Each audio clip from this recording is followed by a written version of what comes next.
මගේ අතේ තියෙන Bluetooth hand free දෙක. මේක ඇතුළ මොනවගේද කියලා අපි දැන් බලමු. මේක ගලවන්න නම් රබර් බෑන්ඩ් එක ගලව ගන්න ඕනේ. ඊට මෙතන තියෙන රබර් නොබ් එක මේක ඇදලා ගලවන්න. ඊට පස්සේ මෙතනින් තමයි ඒක ගලවන්න තියෙන්නේ. මේක තද මෙතනින් තින්නවා. ඇදලා ටිකක් තද වෙලා වගේ තියෙනවා.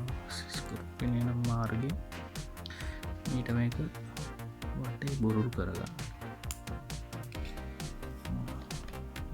වගේ තමයි එක ගැලව්වට පස්සේ තියෙන්නේ.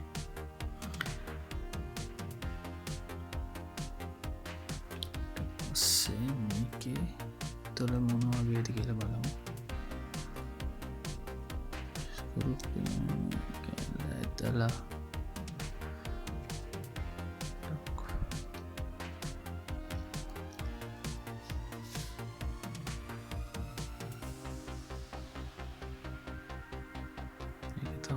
බැට්‍රිය මේක බැට්‍රිය නම් සෞත් වෙලා ඉදිමිලා තියෙන්නේ.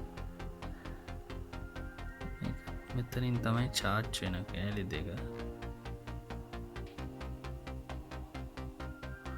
තියෙන. මේ මෙතන ඇතුලේ තියෙන ස්පීකර් එක